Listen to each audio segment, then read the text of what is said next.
Welcome to Intuitive Alchemy, the space where we turn cosmic and spiritual insight into practical, real-world healing. I'm Sydney, trained intuitive, energetic alchemist, and medical astrologer in training. And on Intuitive Alchemy, I get personal.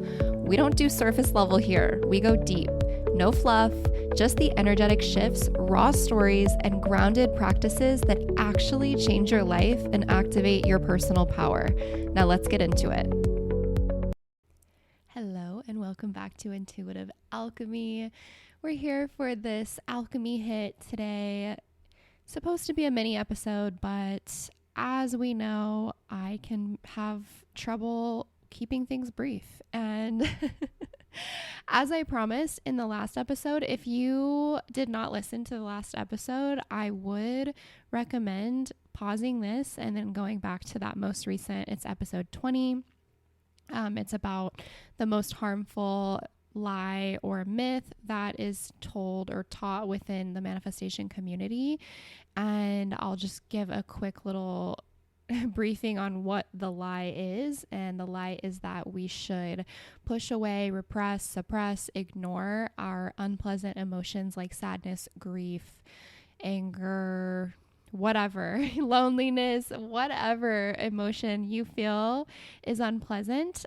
Basically, it's this idea that we should ignore that and just like try to completely bypass it by focusing on the state of the wish fulfilled, as they say in like Neville Goddard law of assumption teachings, and just focus on the positive, like just immediately bypassing it and focusing on something that you would deem as positive or desirable, and therefore not feeling your emotions and allowing them to do what they're supposed to do, which is move through the body, and then they don't get stuck, because when they get stuck, we get sick. And I talk a lot more about that in the last episode. So today, what I had promised in the last episode that I was going to talk about on the next episode, the alchemy hit, was going to be, what do you do if you're like, okay, so I know, like I understand on an intellectual level now why it's important to be feeling my emotions and not ignoring them or avoiding them or suppressing them or whatever. But like, I've just been so disconnected from my emotions, especially the uncomfortable ones, for so long. And that's just like, I'm not a water sign moon in my birth chart. And so emotions just kind of like feel tough to access sometimes. And I like, if you feel like that is like that resonates with you, welcome, because same, because sometimes it's not even that you bought into the lie or the false teachings in the manifestation community surrounding emotions. Like sometimes you literally just don't have the placements in your birth chart to make being emotional or really processing and feeling your emotions easy or natural to you. And then of course also it can super be influenced by your upbringing and how did your family view emotions? Like what were you taught is okay and what were you taught is acceptable? Did you grow up like never seeing your mom or your dad cry or express healthy emotion, like healthily express their emotions even if they were unpleasant or uncomfortable? All of those things can play into it. So regardless of how you got here, if you're here, I'm going to assume that you would like a little bit of help accessing some of those emotions that may be really stuck in the body. And that's a journey that I have been on very, very heavily in the past couple of months. And so I'm going to share with you, if you don't know this already, I've mentioned this several times, but I'm a Sagittarius Moon, and I am just not a super emotional person. Like I'm someone who, it's always been easier for me to cry over like happy things than sad things. And that's an interesting thing, because I like I grew up, and I'm so thankful for this, but I grew up with a dad that is just so like tender-hearted and soft-hearted. And he, like, we would kind of joke lovingly, like kind of joke and make fun of him because he would cry at like a Hallmark commercial, or, the movie Father of the Bride with Steve Martin. Like, we would always watch that, like the first one and the second one. Love those movies. Like, we would just always watch that, and he would just always cry. Like, he's just like, my dad's the best. And so I grew up, it wasn't like I was taught necessarily that emotions, like crying, was bad, but it just isn't. Like, my dad's a Pisces moon, I'm a Sagittarius moon. Like, I just I don't have as much access to that, like, to like sadness or those emotions that might make me cry. But I do feel like I can watch like American Idol, or I can watch something like happy, or something really touching, or something that makes me feel proud of someone, and that can make me cry like really easily. But obviously we don't, like, we want to be releasing emotions, not just in one way, like in a happy way or a proud way, but we also want to be releasing the ones, especially we want to be releasing the ones that can be a little bit more dense and that can really get stuck in the tissues and in the body and cause illness. Because last time I checked, happiness or joy doesn't get stuck in your system, in your body, and cause cancer. So we definitely want to move those more unpleasant emotions. And so what do we do? How do we do that? If you're like, okay, cool, yeah, like I'm on board, but what do I do?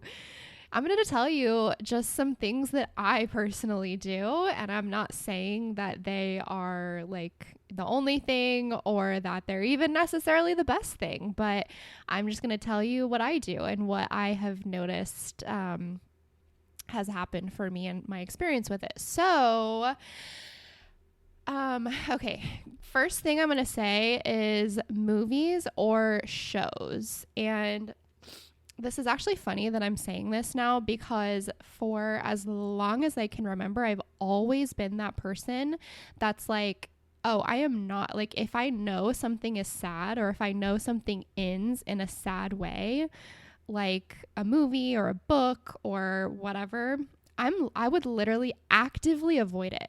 Like, even if people would be like, oh no, it is the best movie, like it is my favorite movie, it's the best story, it's incredible, but if I know that it ends sad, like that it would make me feel sadness, like I would actively avoid it. And I know that that's not how everyone is, because some people that I know in my personal life like actively seek that kind of content out. And I'm kind of like, now that I'm understanding this in a different way, I'm kind of like, I wonder if they're doing that, like maybe even unconsciously or subconsciously, because they want to move those emotions and release emotions, and watching something sad and really intense that makes you feel something like triggers that. It's a catalyst for an emotional release. They're onto something. So that's what I'm going to say to you is, like, the movie, I'm just going to name off a couple of the movies that I've actively avoided over the years. Like P.S. I Love You. I think I watched the first, like, I don't know, maybe 30 minutes, and I was like, fuck this. No, this is ripping my heart out. I can't possibly. And I don't know, it might even end, that one might even have a happy ending. I literally don't even know how it ends, but it was just too much for me. And then I've actively avoided Me Before You. Like, people love that book, people love that movie, have raved about it for years. I have never seen it yet to this day. I probably will now that I am not being so closed off to things that could make me feel those strong emotions. So anyway, there's definitely more for sure, but those are just two that I can, like, that just popped in my mind that I've actively avoided. And so I'm just going to tell you a quick little personal story. So Corey and I are watching Outlander right now. And there is going to be a spoiler in here coming up. So if that's a show that you haven't watched and you would like to watch, you plan on watching it, then I don't know, maybe you just don't want to listen to this, because I am going to share a little spoiler from like season 2. I think it's the end of season 2, something like that. So we're watching Outlander. I have actually already seen it, but I haven't seen the most recent season, but I've seen most of it and he hasn't. So we started over, we're watching it. We love it. And so earlier this year in January, like mid-January, my ex-husband, I was married before, passed away in a pretty he passed away due to alcoholism. So pretty traumatic way, like unexpected way. And I, of course, as soon as I got the call, I was, of course, very sad and, extremely sad for his parents and just, everyone that was still really close to him. And I was not still close to him. We did keep in touch, and I absolutely wished him the best, but obviously he's my ex-husband. We don't talk all the time. So I was sad. However, I really just didn't have an emotional release about it, even though this was someone that I had spent 10 years of my life with. And also, I was married to him. There was a lot of trauma within that marriage, just with his addiction and just a lot of things that happened as a result of that. But that was somebody that I loved, And so I actually didn't even really cry at all about it until I went to his funeral. And then I cried, and then that was that. But it wasn't a really what you would expect. It wasn't the emotional release or the emotional response that you would expect for someone that significant in your life to pass away, especially in that way where it's just kind of bam, out of nowhere. And so that just I didn't realize how much that had gotten stuck in my body, in my chest area specifically. Heartbreak and grief can very much get stuck in your heart space of your body.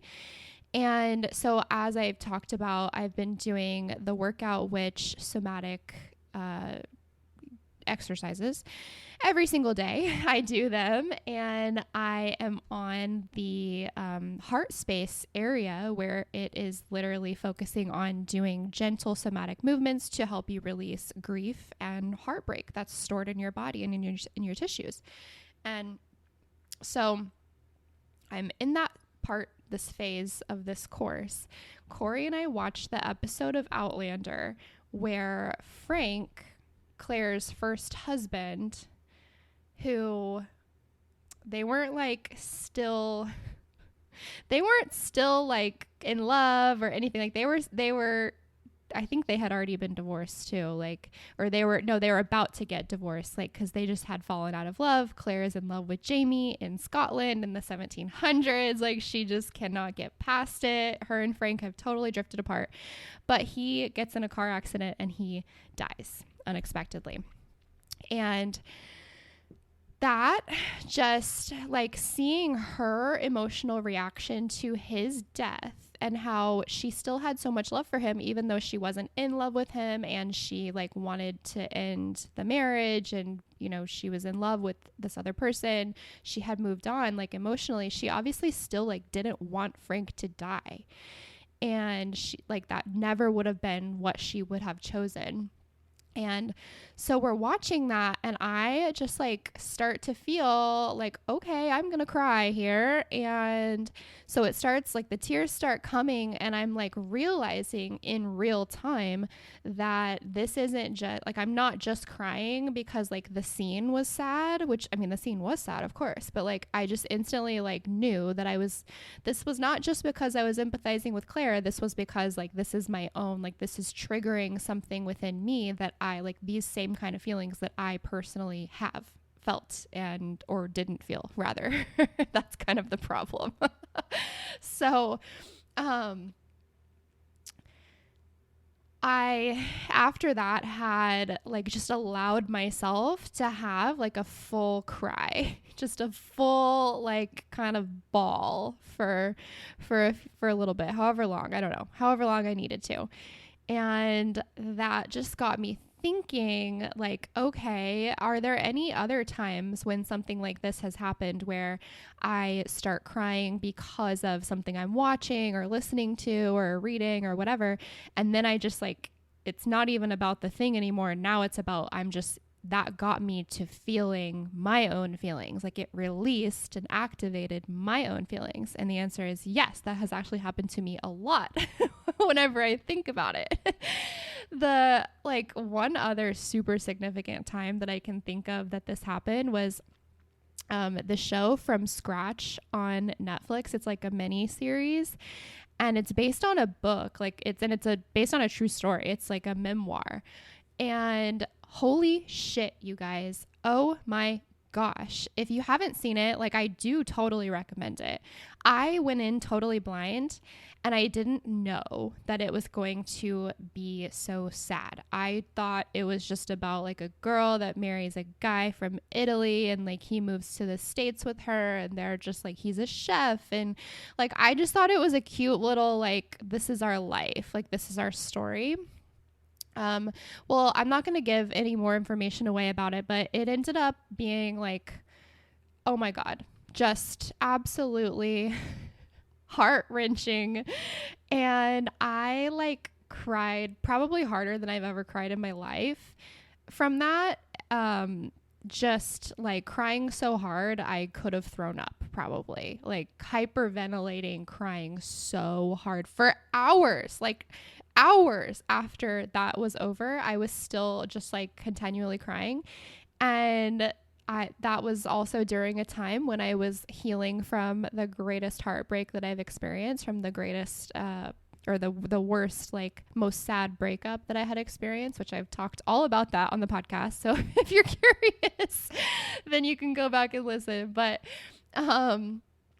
so that's kind of been like, which I'm glad that I did watch that show, because if I had known how sad it was, I absolutely wouldn't have watched it. But like, I did watch it and I was really like, it was so cathartic to just inspire those tears and that emotional release. Daisy Jones and the Six had a similar effect on me.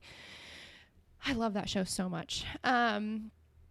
Okay, so that's what I would recommend for like one thing is just like to watch something that you feel pretty confident might make you like cry or have an emotional release, and then just let yourself keep going. If you're like, okay, now this feels like it's my stuff, keep going, let it happen. If you need a little bit of help to get it started, like I do sometimes, that's okay. Just when it starts, let it come and let it just transform into whatever feeling it does. Like you're gonna know if you're at like the least bit attuned to what, like to be able to identify what you're feeling when you're feeling it, you're gonna know, okay, this is no longer the movie. This is, I'm crying because I'm feeling this, or I'm crying because this is what I'm experiencing. This is what I'm sad about. This is what I'm angry about, whatever. Okay, so watch something that might make you sad. Another thing is if you're someone who's just like super moved by music, you can literally just make playlists or find pre-curated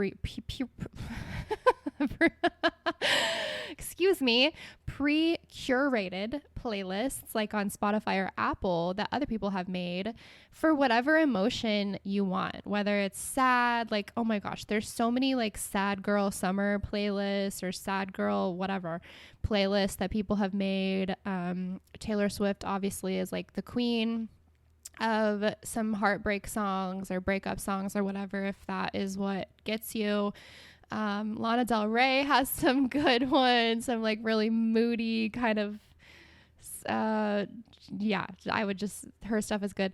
But yeah, just like make a playlist of songs that make you feel something or that touch you. Like music doesn't really make me cry. Like when people say that they listen to Taylor Swift songs and they just bawl, like I've never had that experience, but I know that does happen for a lot of people. So If that is something that makes you feel whatever emotion it is that you think may be stuck in your body, then do that and just like move your body, shake your body, allow yourself while you're listening to experience whatever emotions it is bringing up for you. Okay. So those are my little tips that I would say. Just kind of a bonus tip, and this is an interesting one. So there's been a lot of times in my life that I can remember specifically where I was actually watching something incredibly funny that like made me laugh so hard that I cried. And then like I'm not just laughing anymore, like then I'm just full on crying. So that has happened to me, and it only happens whenever I like am due for a good cry. And it's just not happening because that's just not my initial like response. It's just not.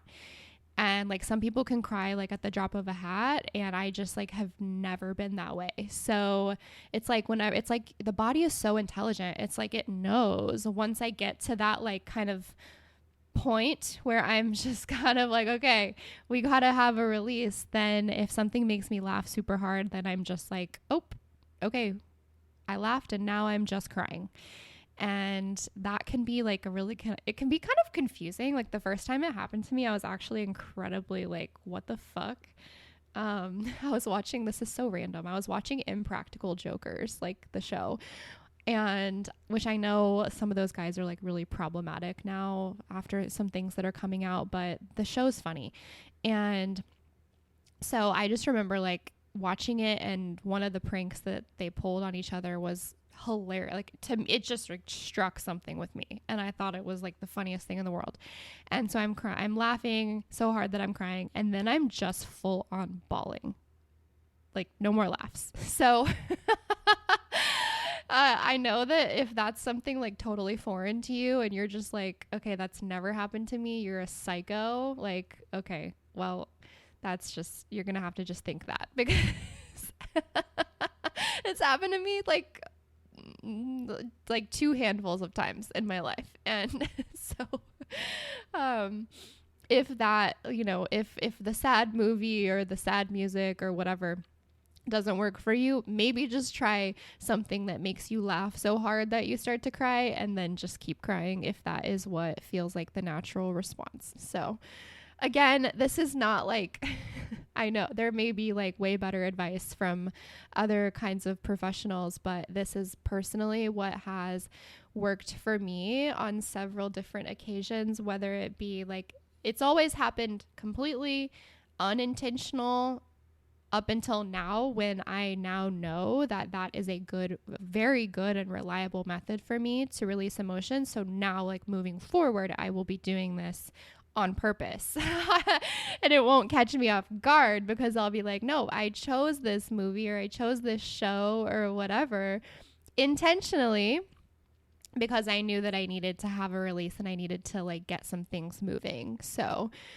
if that will serve you, I hope that you take it and receive it. And if it doesn't resonate with you, then okay, I hope you enjoyed my stories about about my emotions. So that is what I have for you today. I would love to hear, like DM me on Instagram if you're someone who has also just like started bawling after they were laughing and just kind of been really shocked by it. Laughing can also just be such a, like, so many people like laugh whenever it's a really uncomfortable or traumatic situation, and it's like you're just like you're overwhelmed, and like your body just kind of is like, whoa, like it doesn't know what to do. And like sometimes laughing is what happens, and that has happened to me as well. Like I remember being like, when I was married, I remember we were in marriage counseling, and he had just gotten out of rehab, and he's like, it's like our like I don't know, maybe the second session with the therapist, and neither one of us really liked her, but that's just who we were like, all right, let's just stick with it for now. And he's like in the thick of telling his story. Like, I mean, it's deep, it's dark, it's like shocking. And he's like, yeah, I was like in the bathroom using this hard drug and like blah blah blah blah. Like I'm not gonna say like the details of it just out of respect, but it's like a really dark part of the story, and I just like start uncontrollably laughing because I'm just like having this out of body experience. Like, how can this possibly be my life? Like, please make it make sense. How is this my life? And I like literally could not, I had to like step out because I couldn't stop laughing. It was so uncontrollable. My nervous system was just so completely dysregulated that I didn't even like, it was crazy. So anyway, therapist was like looking at me like I had 3 heads, which like a therapist should not be shocked by that kind of a reaction. Like she wasn't great. But anyway, okay. Yep. That's all I have for you. And let me know if this helps. And again, here we are going over on, I always aim for 15 minutes or less on the alchemy hit. The intention is for them to be little like activations, little mini bonus episodes on Fridays. And here we are, 25 minutes. Again, actually, it's like more like 26 at this point. So anyway, I hope that this served you, and I hope that you have an amazing weekend. I will talk to you soon. If this episode sparked something in you, share it with a friend who needs it. Take a screenshot, post it to your Instagram story, and tag me at Intuitively Sydney. That's SIDNEY. I would love to see who's tuning in so I can connect with you and celebrate you. Have an amazing week, and I will talk to you next Tuesday.